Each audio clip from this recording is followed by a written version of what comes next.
On April 29, 1945, Private First Class Leon Bass stood at the entrance to Buchenwald concentration camp, 21 years old, from Philadelphia, and he was looking at something that would change how he understood everything. Bass was part of the 183rd Engineer Combat Battalion, an all-black unit that had been fighting across Europe since D-Day. The Army had assigned his unit to provide support during the liberation. What Bass saw that day, the skeletal prisoners, the crematoriums, the evidence of industrial genocide, made him realize something profound. He had spent his entire life being told by white Americans that black people were inferior, subhuman, dangerous. Now he was standing in a place built by white people who had convinced themselves that certain humans weren't human at all. The U.S. Army in 1945 was still completely segregated. Black soldiers served in separate units, ate in separate mess halls, slept in separate barracks. They had fought across North Africa, Sicily, Italy, France, and Germany, but always apart from white soldiers. The Army told them this was necessary, that integration would cause problems. That white soldiers wouldn't accept them as equals, that the German people, especially German women, would be hostile to black soldiers because of Nazi racial ideology. Army pamphlets distributed to black troops before they entered Germany warned them explicitly, German civilians have been indoctrinated to see you as inferior. Expect hostility, expect rejection, keep your distance. The Army was preparing black soldiers for a hostile occupation in a country that had spent 12 years being told that non-Aryans were subhuman. What the Army didn't tell them was that Nazi propaganda had been more complicated than simple hostility. Yes, the Nazis had classified black people as racially inferior, but many ordinary Germans had never met a black person. Their understanding came entirely from propaganda, and that propaganda had been contradictory. Jesse Owens had won 4 gold medals at the 1936 Berlin Olympics while Hitler watched. German audiences had watched American films featuring black performers.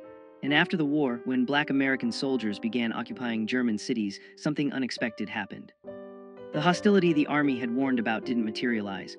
Instead, German civilians, particularly women, approached black soldiers with curiosity, friendliness, and sometimes genuine warmth. This wasn't what anyone had expected. Not the Army, not the soldiers, and certainly not the white American command structure that had spent decades maintaining segregation. The U.S. Army responded immediately with new regulations. General Dwight Eisenhower, Supreme Commander of Allied forces in Europe, was under pressure from Southern congressmen who were horrified by reports of black soldiers socializing with white German women. The Army issued orders restricting fraternization. Black soldiers received explicit warnings. Relationships with German women would result in court-martial. White military police began patrolling areas where black soldiers were stationed, looking for violations. But the regulations revealed something the Army didn't want to admit. They weren't trying to prevent fraternization with enemy civilians. They were specifically trying to prevent black soldiers from forming relationships with white women. White American soldiers faced no such restrictions. The Army's concern wasn't about fraternization with Germans. It was about maintaining the racial hierarchy that had governed American society since slavery. By summer 1945, the Army was facing a public relations crisis back home. Southern newspapers ran headlines about black soldiers fraternizing with German women. Congressmen demanded investigations. White soldiers sent letters home describing black troops socializing with German civilians, while white soldiers faced resentment from Germans who saw Americans as occupiers. The racial logic was twisted. Black soldiers who had been told they would face the worst hostility were receiving the warmest welcome. White soldiers who had expected to be treated as liberators often encountered cold shoulders from Germans who associated them with bombing campaigns and occupation authority. This reversal threatened fundamental assumptions about racial hierarchy. If black soldiers could be accepted, even welcomed by white Europeans, what did that say about American segregation? The Army's response was to double down on restrictions targeting black troops specifically. Despite the regulations, relationships continued to form. In Stuttgart, a black supply sergeant named William Johnson met a German woman named Hildegard while distributing rations to civilian population centers. In Frankfurt, a military policeman named Robert Townsend started teaching English to German refugees at a displaced persons center, where he met Elizabeth, a former schoolteacher. In Munich, a combat engineer named Thomas Green helped repair a bombed church where he encountered Maria, whose husband had died on the Eastern Front. These weren't illicit affairs or violations of orders. They were human beings meeting in the aftermath of catastrophe, finding common ground in shared experiences of loss and survival. But to the Army command structure and to American society, they represented a fundamental threat.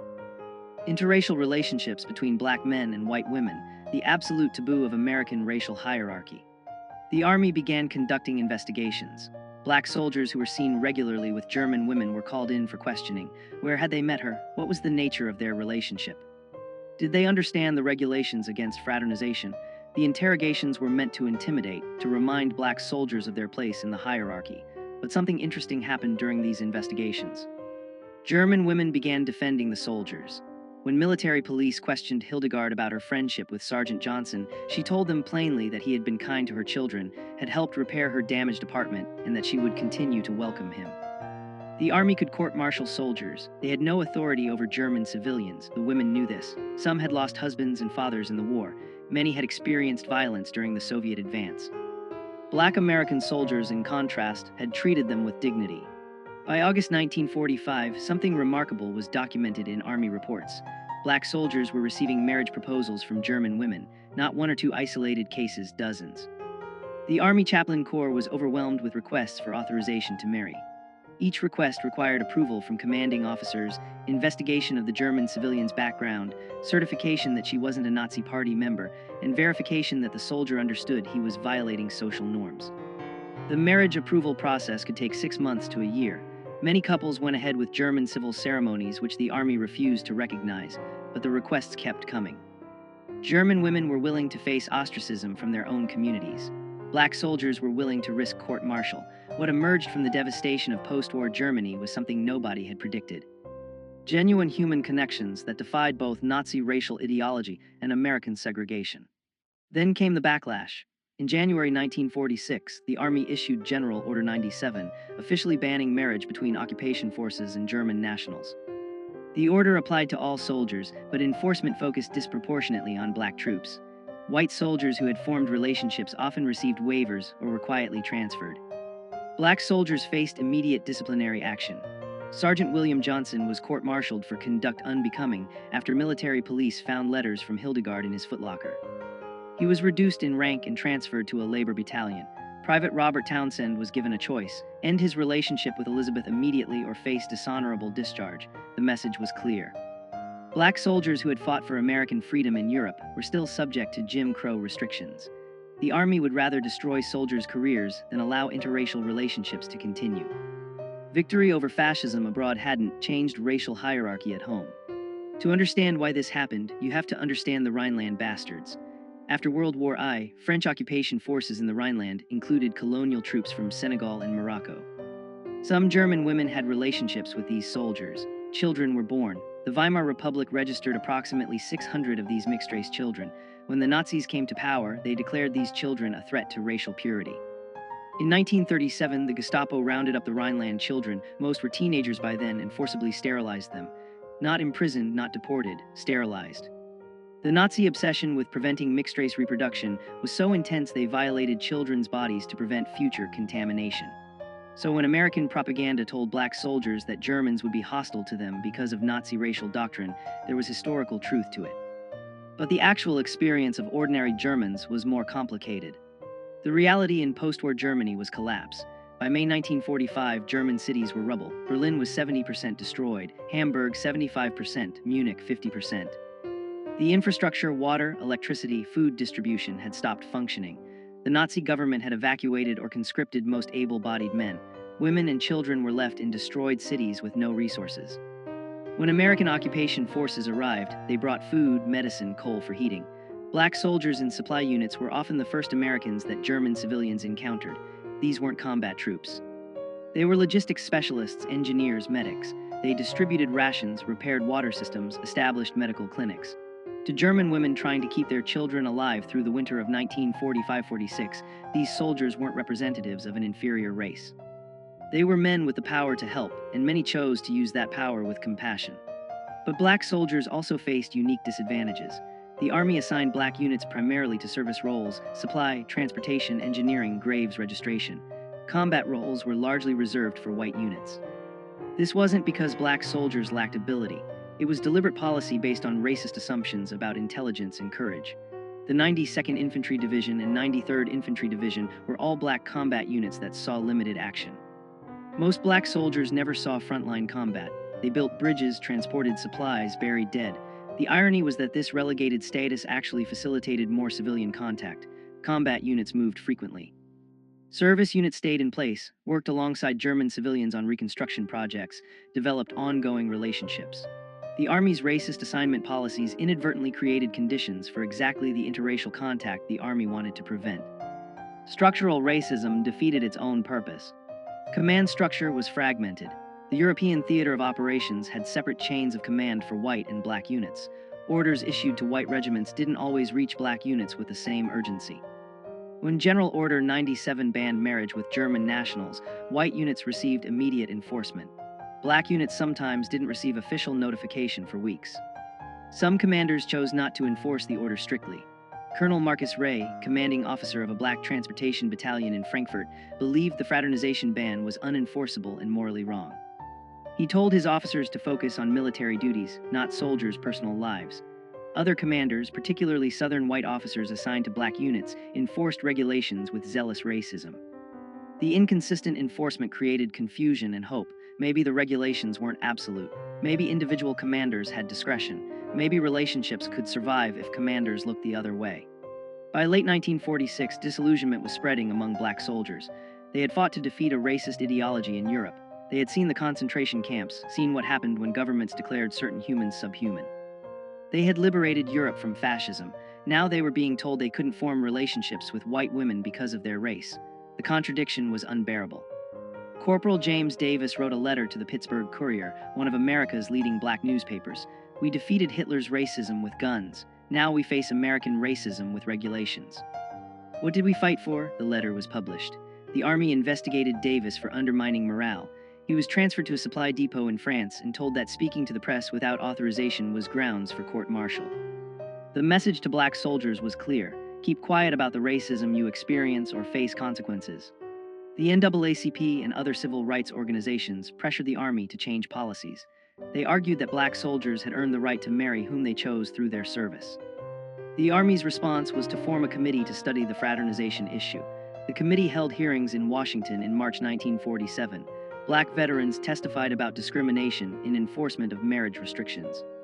German women submitted affidavits describing how black soldiers had treated them with respect, while white American soldiers had sometimes been violent or demeaning. The committee's final report acknowledged disparate enforcement but recommended no policy changes. Instead, the report suggested that interracial marriages would create problems when couples returned to the United States, particularly in southern states with anti-miscegenation laws. The Army's position was that preventing interracial marriages wasn't racism. It was protecting black soldiers from the racism they would face at home. For Sergeant William Johnson, the personal cost was devastating. After his court-martial and reduction in rank, he was transferred away from Stuttgart and Hildegard. The Army confiscated their correspondence. Johnson wasn't allowed to communicate with her. Hildegard didn't know where he had been sent. She wrote letters to the Army requesting information about his location. The letters were filed away unanswered. Johnson spent months not knowing if Hildegard believed he had abandoned her. He couldn't sleep, lost weight. His performance reviews noted lack of focus and apparent depression. An Army psychiatrist diagnosed him with anxiety reaction and recommended rest. But Johnson didn't need rest. He needed to be allowed to contact the woman he loved.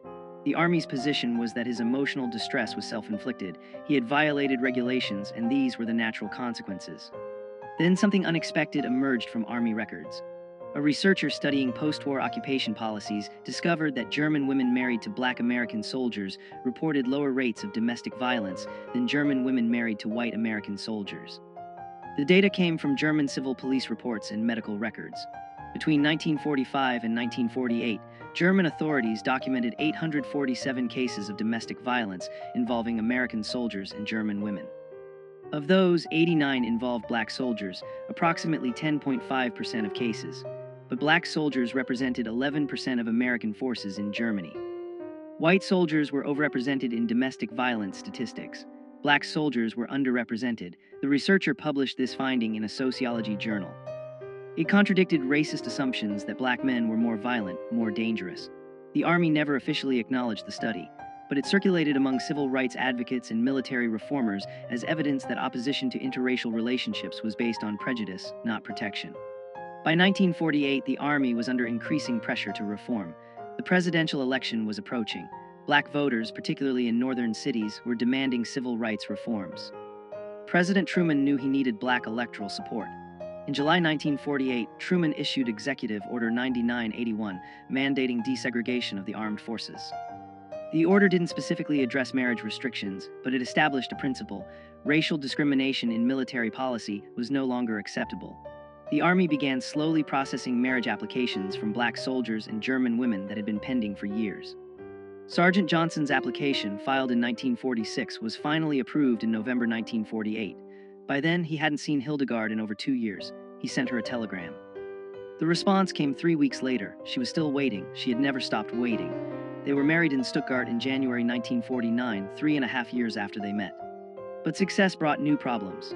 As marriages between black soldiers and German women became more common, American segregationists escalated their opposition.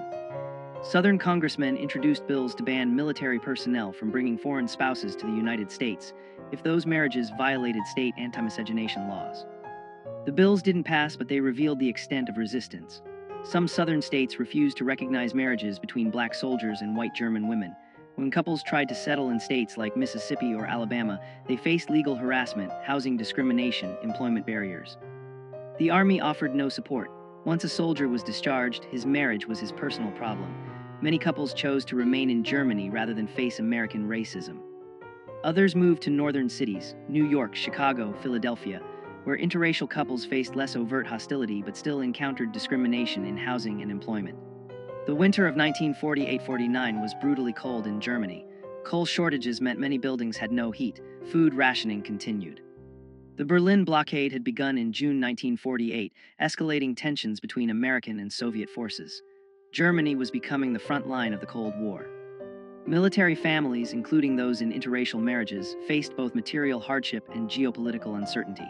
Would American forces remain in Germany? Would families be allowed to stay together? The uncertainty was compounded by practical challenges. Housing shortages meant married soldiers often couldn't find accommodation for their wives. The Army provided housing for officially recognized military families, but many interracial couples' marriages weren't recognized by all Army commands. Some couples lived in German civilian housing, separated from military support systems. Others lived in displaced persons camps. The physical and bureaucratic environment seemed designed to make these relationships fail. British occupation authorities had different policies than American forces.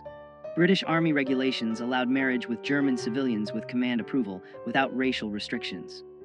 French forces, which included colonial troops from Africa, also permitted interracial relationships. Soviet forces operated under their own separate system in the Eastern Zone. The different policies created tension among Allied occupation authorities. American commanders complained that other allies were undermining discipline by allowing what the U.S. Army prohibited. But the real source of tension was that British, French, and Soviet attitudes highlighted American racial hypocrisy. How could the United States claim moral leadership of the free world while maintaining segregated military forces and prohibiting interracial marriage? Soviet propaganda exploited this contradiction effectively. Radio broadcasts from East Berlin featured interviews with black American soldiers describing discrimination they faced. The Cold War was beginning, and American racism was becoming a propaganda liability. Corporal Robert Townsend had a different strategy. After the Army gave him the ultimatum, end his relationship with Elizabeth or face discharge, he chose discharge. In March 1947, Townsend requested early release from service. The Army granted it immediately, perhaps hoping to make an example of him. Townsend stayed in Germany as a civilian. He found work with the Civilian Occupation Administration, married Elizabeth in a German ceremony, and lived in Frankfurt. When other black soldiers heard about this, some followed his example. Why fight the Army's regulations when you could simply leave the military and stay in Germany as a civilian? The Army considered this mass defiance. In 1948, Army intelligence estimated that approximately 200 former black soldiers had remained in Germany after discharge, specifically to be with German women. The Army had no authority over them as civilians. The regulations had created exactly what they were meant to prevent: permanent interracial families in Europe. Support networks developed. German women married to black soldiers formed mutual aid groups. They shared information about navigating military bureaucracy, helped each other find housing, provided childcare support. Some German churches, particularly Catholic parishes that opposed the Nazi regime, openly welcomed these couples. Pastor Friedrich Weber in Munich organized marriage preparation classes specifically for mixed couples, teaching them about both American and German law, preparing them for challenges they would face. Black soldiers who had received marriage approval shared advice with those still navigating the system. An informal network of sympathetic chaplains and officers passed information about which commands were enforcing regulations strictly and which were allowing discretion. This underground support system operated below the Army's official radar. It couldn't change regulations, but it helped couples survive them. The Army knew about these networks but couldn't stop them without generating negative publicity. The NAACP Legal Defense Fund developed a new legal strategy. They argued that military marriage restrictions violated soldiers' constitutional rights under the First and 14th Amendments. Marriage was a fundamental right. The Army couldn't restrict it based solely on race without compelling governmental interest. The strategy was untested. No federal court had ever ruled on military marriage restrictions. The Defense Fund filed a test case in 1948 on behalf of Sergeant David Coleman, who had been court-martialed for marrying a German woman without authorization. The Army argued that military discipline required authority over soldiers' personal lives, including marriage. The federal district court ruled in the Army's favor, saying military necessity justified the restrictions. The Defense Fund appealed. The case moved slowly through federal courts. While it was pending, it provided hope. Maybe courts would eventually recognize that black soldiers had the same marriage rights as white soldiers, regardless of military service. Each soldier faced an individual calculation. Obey regulations, maintain military career but lose the relationship. Or defy regulations, face court-martial or discharge but stay with the woman you loved. For some, the choice was clear. Private Thomas Green told his commanding officer directly, "I fought fascism for 3 years. I'm not going to let racism tell me who I can love." Green faced court-martial, received a dishonorable discharge and stayed in Munich with Maria. For others, the calculation was more complicated. Soldiers with families back in the United States, soldiers supporting parents or siblings, soldiers who needed the Army's educational benefits, they had obligations that extended beyond individual relationships. Some chose to end relationships they didn't want to end because the practical consequences were unbearable. There was no right answer. Each man had to decide what he was willing to sacrifice and what price was too high to pay. Some couples tried compromise solutions. Private James Wilson and his German fiancée Anna agreed he would return to the United States first, establish civilian life, then send for her to immigrate as his fiancée rather than as a military dependent. The plan seemed solid. Wilson received honorable discharge in June 1948, returned to Detroit, found a job at Ford Motor Company, and began the immigration sponsorship process. The wait was supposed to be 6 months. It took 3 years. The State Department processed German immigration applications slowly. Former enemy nationals faced additional scrutiny. Applications from German women engaged to black American men faced the slowest processing of all. Wilson sent letters weekly. Anna waited in Munich, working as a seamstress. By the time her visa was finally approved in 1951, they had spent most of their relationship apart. When she arrived in Detroit, they barely recognized each other. The reunion was awkward, strained. They married anyway, hoping proximity would restore what distance had eroded. By 1949, many relationships had failed. The combination of military regulations, bureaucratic delays, material hardship, and long-term separation had broken couples apart. The Army compiled statistics. Of approximately 3,200 marriage applications filed by black soldiers serving in Germany between 1945 and 1949, only 1,100 had been approved. Of those approved marriages, an estimated 40% ended in separation or divorce within 5 years. The Army used these statistics to justify their original restrictions. See, these relationships don't work. What the statistics didn't capture was how Army policies actively sabotaged these relationships. Forced separations, delayed processing, lack of support, hostile enforcement, every institutional barrier made failure more likely. Then the Army used that failure as evidence that black soldiers shouldn't be allowed to marry German women in the first place. The circular logic was perfect. The racism was self-fulfilling, and couples who had survived were exhausted. This is when the story could have ended. Failed experiment, proof that American segregation was right, but something happened that changed everything. In July 1949, the Army discharged 150,000 soldiers as part of post-war demobilization. Among them were hundreds of black soldiers who had been serving in Germany. They faced a choice: return to the United States, to segregation, to states where their marriages might not be recognized, where they and their wives would face discrimination. Or stay in Germany, where they were accepted, where their relationships were normal, where their children wouldn't grow up under Jim Crow. A remarkable number chose to stay. They became permanent residents of Germany, found civilian employment, built lives outside the American military system. The Army couldn't stop them. They were no longer soldiers. They were free men making free choices. And their choice was Germany over America. The breakthrough wasn't tactical or technological. It was demographic. By 1950, approximately 1,500 Black American veterans were living permanently in Germany with German wives and families. They became a visible community. In Frankfurt, they established a social club. In Munich, they organized a mutual aid society. In Stuttgart, they created an English language school where German wives could learn English and German children could maintain connection to American culture. These weren't isolated individuals anymore. They were an established community recognized by German authorities, integrated into German society. German churches welcomed them. German employers hired them. German neighbors accepted them. The existence of this community disproved every argument about why these relationships couldn't work.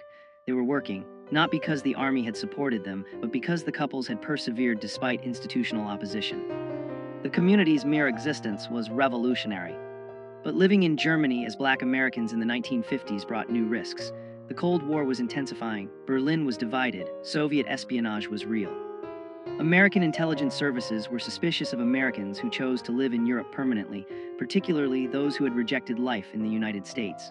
FBI files documented Black veterans living in Germany as potential security risks. The assumption was if they preferred Germany to America, maybe they're vulnerable to Soviet recruitment. This wasn't paranoia. The Soviets did recruit Western expatriates, but the surveillance was also racist. White American expatriates in Europe faced less scrutiny than Black expatriates. Some Black veterans were questioned by U.S. intelligence officers. Were they in contact with Soviet agents? Did they attend communist meetings? Had they made statements critical of the United States? The men who had fought fascism were now suspected of communist sympathies simply because they lived abroad with German wives. The real test came in 1954. The Supreme Court issued its decision in Brown v. Board of Education, declaring school segregation unconstitutional. The decision energized civil rights activists. It also triggered massive resistance from Southern segregationists. In this environment, interracial couples in Germany became symbolically important. They represented what America could become. A society where race didn't determine who you could marry, where children of different backgrounds learned together, where racial hierarchy wasn't enforced by law. American journalists began writing stories about Black GI families in Germany. Life magazine published a photo essay. The stories emphasized how German society had accepted these families, how children attended integrated schools without controversy, how neighbors lived side by side without conflict. The articles didn't explicitly criticize American segregation, but the contrast was obvious. If Germany could integrate, why couldn't America? The publicity brought both support and backlash. Black civil rights organizations celebrated these families as proof that integration worked. White segregationist groups condemned them as evidence of racial mixing's dangers. The families themselves mostly wanted to be left alone. They hadn't chosen to become symbols. They'd just chosen to build lives with the people they loved, but symbolic they were. In 1955, when the Montgomery bus boycott began, Northern newspapers published comparison pieces. In Montgomery, Black Americans were fighting for the right to sit where they wanted on buses. In Germany, Black Americans and white Germans lived as equals. The comparison infuriated segregationists and inspired civil rights activists. The families in Germany received both hate mail from American racists and thank you letters from activists who saw them as proof that America's racial hierarchy wasn't natural or inevitable, it was a choice, and different choices were possible. Some families decided to return to America, not because Germany had rejected them, but because America was changing. The civil rights movement was gaining momentum. Legal segregation was under attack. Maybe some thought we can return now. In 1957, Sergeant William Johnson and Hildegard moved to Philadelphia with their 3 children. Johnson had been born in Philadelphia. He wanted his children to know his family, to understand their American heritage. The return was difficult. Pennsylvania didn't have legal segregation like southern states, but discrimination was real. They faced rejection when trying to rent apartments. Employers hesitated to hire Johnson when they learned his wife was white German. Their children faced questions at school. Why does your mother have an accent? Why does she look different than your father? The family persevered. Johnson found work as a mechanic. Hildegard learned English, made friends, became active in their church. But acceptance wasn't universal. In 1958, Johnson was offered a better job in Virginia. The family moved to Richmond. Virginia was still enforcing anti-miscegenation laws. The law, titled the Racial Integrity Act, prohibited marriages between white and non-white people. Johnson and Hildegard's marriage had been legal in Germany and was recognized by federal law. But Virginia refused to recognize it. The state threatened to prosecute them for unlawful cohabitation. Their children's birth certificates were challenged. Virginia law classified children of interracial marriages as illegitimate. The Johnson family faced an impossible choice: leave Virginia or challenge the law in court. They chose to fight.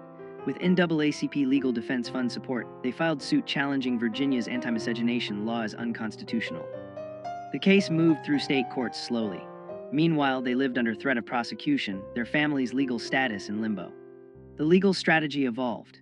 Initially, the defense fund argued that Virginia's refusal to recognize a marriage legal in another jurisdiction violated the full faith and credit clause of the Constitution.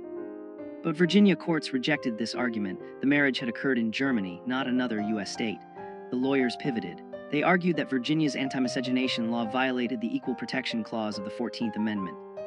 The law discriminated based solely on race. It served no legitimate governmental purpose. It was fundamentally racism codified as law. The argument was straightforward but revolutionary.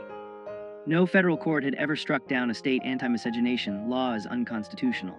16 states still enforced such laws in 1960. If Virginia's law fell, similar laws across the South would be vulnerable. The Johnson case wasn't just about one family anymore. It was about whether states could continue using law to enforce racial hierarchy in marriage. Virginia's segregationist establishment reacted furiously. The state attorney general argued that Virginia had the sovereign right to define marriage within its borders, that states had historically regulated marriage, that the federal government had no authority to override state marriage laws. Virginia's brief defended anti-miscegenation laws as protecting both races from the tragedy of racial mixing. The brief cited pseudoscientific studies claiming mixed-race children suffered psychological damage. It quoted religious authorities who argued that God intended races to remain separate. The brief represented segregationist ideology at its most explicit. Racial hierarchy was natural, necessary, and required legal enforcement. Virginia announced it would appeal any adverse ruling all the way to the Supreme Court. Segregationist newspapers ran editorials warning that if states lost the right to prohibit interracial marriage, the entire legal framework of segregation would collapse. They were right. The Johnson family endured 3 years of legal limbo. During that time, they faced harassment, anonymous phone calls at night, threatening letters. Someone threw a brick through their window with a note. Go back to Germany. Their children were bullied at school. Other parents prevented their children from playing with the Johnson kids. Local businesses refused to serve them. The family could have left Virginia, could have moved to a northern state, could have returned to Germany where they were accepted. But Hildegard insisted on staying. She told a reporter, "We left Germany because we believed America was better. If we run away now, we prove the racists right. We stay and fight." Her determination was remarkable. A German woman who had experienced Nazi racism, then chose America, and was now fighting American racism to make America live up to its own stated values. She wasn't giving up on America, she was demanding America become what it claimed to be. The case nearly collapsed in 1961. The Virginia Supreme Court upheld the state's anti-miscegenation law. The justices ruled that states had traditional authority over marriage and that Virginia's law didn't violate the Constitution because it applied equally to both races. Neither white people nor black people could marry across racial lines. The logic was absurd. A law that prohibited interracial marriage was equal because it restricted everyone equally, but it was legally sophisticated absurdity. The Virginia court cited Pace v. Alabama, an 1883 Supreme Court decision that had upheld anti-miscegenation laws using exactly this reasoning. The decision seemed final. The NAACP Legal Defense Fund immediately appealed to the U.S. Supreme Court, but the Supreme Court had discretion about which cases to hear. If the court declined to hear the case, Virginia's ruling would stand. The Johnsons waited to learn if the Supreme Court would take their case. Then something unexpected happened. The Supreme Court accepted a different case challenging Virginia's anti-miscegenation law, Loving v. Virginia, filed by Richard and Mildred Loving, an interracial couple who had been arrested in 1958 for violating the same law Johnson was challenging. The Lovings case was stronger procedurally. They had been criminally prosecuted, not just denied marriage recognition. The Supreme Court consolidated several anti-miscegenation challenges, including the Johnson case, to be heard together. Oral arguments were scheduled for April 1967. The NAACP Legal Defense Fund, ACLU, and other civil rights organizations filed supporting briefs. The case had grown far beyond one family. 16 states with anti-miscegenation laws watched nervously. Civil rights organizations saw this as potentially the most significant Supreme Court case since Brown v. Board. The outcome would determine whether states could continue using law to enforce racial hierarchy in the most intimate realm of human life, marriage. On June 12, 1967, the Supreme Court issued its decision in Loving v. Virginia. Chief Justice Earl Warren wrote the unanimous opinion. The court held that Virginia's anti-miscegenation law violated both the Equal Protection Clause and the Due Process Clause of the 14th Amendment. Warren wrote, Marriage is one of the basic civil rights of man, fundamental to our very existence and survival. To deny this fundamental freedom on so unsupportable a basis as racial classifications embodied in these statutes, depriving all the state's citizens of liberty without due process of law, violates the central meaning of the Equal Protection Clause. The decision was unequivocal. Anti-miscegenation laws were unconstitutional. 16 states' laws were instantly invalidated. Couples like the Johnsons, who had been fighting for recognition of their marriages, were suddenly vindicated. Interracial marriage was now a constitutional right nationwide. The decision's impact was immediate and profound. Couples who had been living in legal limbo were suddenly protected. Couples who had avoided certain states could now travel freely. Children whose legitimacy had been questioned were legally recognized. The Johnson family held a small celebration in their Richmond home. Hildegard cried, not from sadness but from relief. For 9 years since returning from Germany, they had lived under the threat of prosecution. Now that threat was gone. The Supreme Court had declared that their marriage was legitimate, that their family was legal, that their love was constitutionally protected. The victory belonged to the Lovings, whose names would forever be associated with the case. But it also belonged to the Johnsons and hundreds of other families who had fought for recognition, who had endured harassment, who had refused to accept that America could legislate love across racial lines. They had won.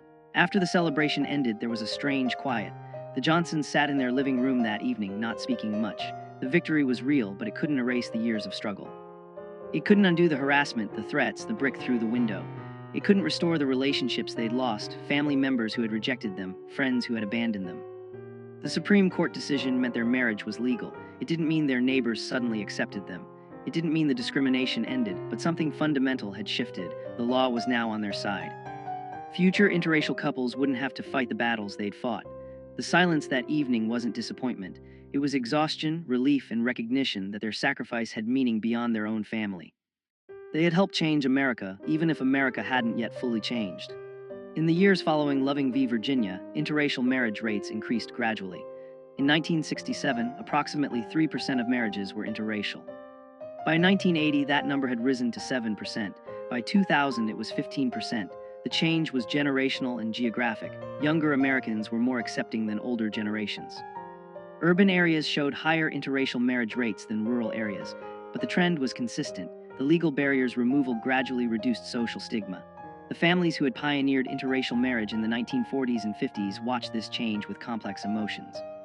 They were vindicated. Their relationships, once illegal, were now recognized, but they also knew how difficult their path had been. Many had lost family relationships, job opportunities, social standing. The younger generation marrying across racial lines didn't always understand what earlier pioneers had sacrificed, but that was the point. Progress meant future generations wouldn't need to fight the same battles. Stories about Black GI families in Germany continued to emerge. Historians began researching occupation-era relationships. Oral history projects interviewed couples who had met in post-war Germany. A pattern emerged. These relationships had succeeded despite institutional opposition, not because of institutional support. The couples who survived were those with exceptional determination, those who built support networks, those who were willing to sacrifice career advancement for personal relationships. Sociologists studying these families found something unexpected. Children from these families showed higher rates of cross-cultural competence, foreign language fluency, and international perspective than children from monoracial families. Growing up between cultures, between languages, between nations, gave these children unique advantages. What American racism had treated as a weakness, mixed racial heritage, was actually producing adaptive, resilient, culturally sophisticated individuals. The military families who returned to America brought this international perspective into American communities. The U.S. military never officially apologized for its discriminatory marriage policies, but institutional practices changed. By 1970, the military had abandoned race-specific marriage restrictions. Soldiers of any race could marry foreign nationals with command approval, regardless of racial matching. The approval process still existed. The military maintained authority over soldiers' personal lives, but race was no longer an explicit factor. In 1995, the Army published a historical study of race relations in the post-war occupation. The study acknowledged that marriage restrictions had been discriminatory and had damaged morale among Black soldiers. The study stopped short of apologizing, but noted that policies based on racial assumptions rather than military necessity undermined the values American forces claimed to defend. It was bureaucratic language, carefully hedged. But it was acknowledgement. The institution that had enforced segregation was admitting its policies had been wrong. By the 2000s, military interracial marriage was common and unremarkable. Approximately 15% of military marriages were interracial, higher than the civilian rate of 12%. Military bases were among the most integrated spaces in American society. Base housing, schools, churches, recreation facilities, all fully integrated, all normalizing interracial families. This wasn't because the military had become progressive. It was because military policy, once it abandoned formal discrimination, created conditions where integration became practical reality. Soldiers from different backgrounds served together, socialized together, formed relationships together. The institutional barriers that had prevented interracial relationships in the 1940s were gone. What remained was human connection unmediated by institutional racism. The military, which had pioneered segregation in the early 20th century, had become a leading force for integration by the early 21st century. The irony wasn't lost on historians studying this transformation. Researchers studying interracial marriage outcomes found consistent patterns. Interracial marriages in the military showed similar or slightly better stability rates compared to same-race marriages. Children from interracial military families showed no disadvantages in educational achievement, psychological well-being, or social adjustment compared to children from same-race families. In fact, some studies showed advantages. Higher cultural competence, greater empathy, more sophisticated understanding of identity.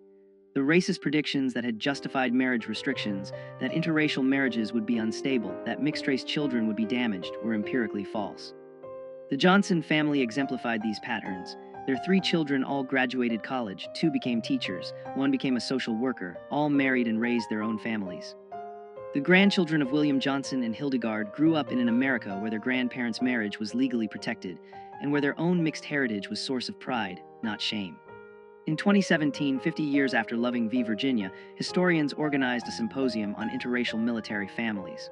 William Johnson, then 93 years old, was invited to speak. He and Hildegard, 91, traveled to Washington, D.C. for the event. Johnson told the story of their meeting in Stuttgart in 1945, the piano wire tensioner wait, wrong story. He told their story. Meeting during the occupation, falling in love, facing the Army's opposition, enduring years of legal limbo, the harassment in Virginia, the vindication of the Loving decision. He spoke for 30 minutes. The audience, historians, civil rights activists, younger interracial couples, listened in silence.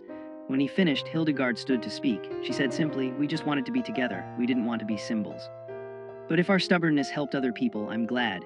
The audience stood and applauded for 5 minutes. History was honoring them. The Johnson story is one of thousands.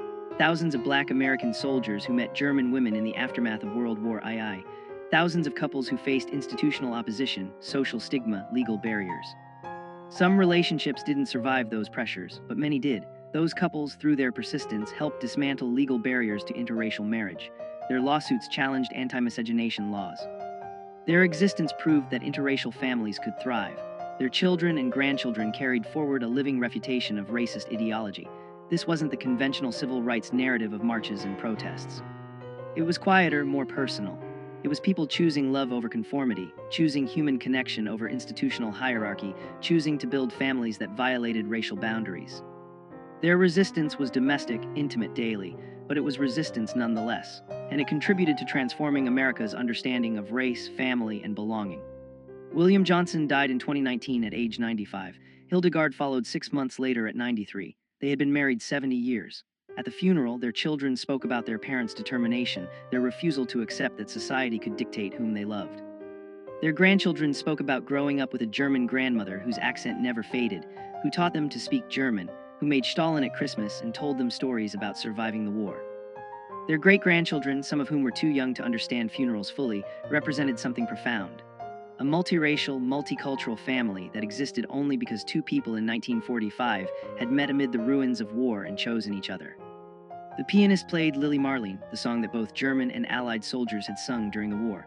In the audience, other elderly interracial couples from the occupation era wept. They knew what it had cost. They knew what it had meant. They had loved it. The story of Black American soldiers and German women in post-war Germany teaches us something essential about human connection and institutional power. Racism functions through institutions, laws, military regulations, social norms that enforce hierarchy and separation. But racism is ultimately a human creation, and humans can choose differently. The couples who defied military regulations and anti-miscegenation laws weren't heroes in the conventional sense. They were ordinary people who made a simple choice to be together, regardless of institutional opposition.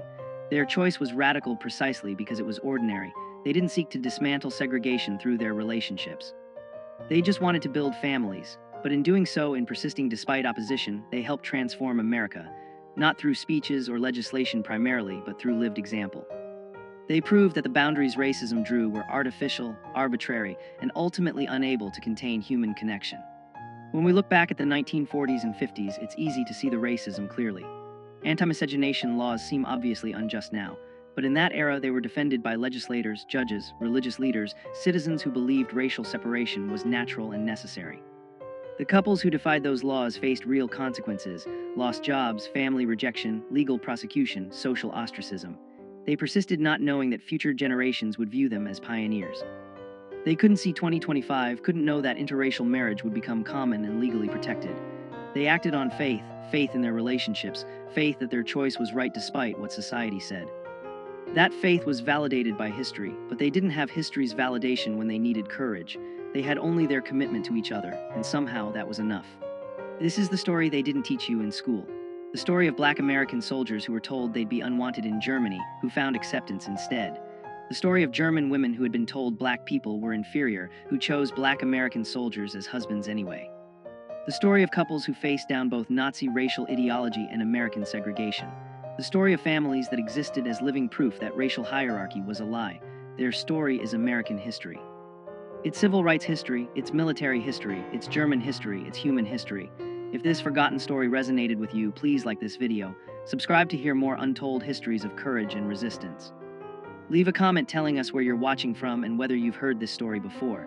Thank you for listening to this history. Thank you for keeping these stories alive. And remember, the boundaries that divide us are never as strong as the connections that unite us.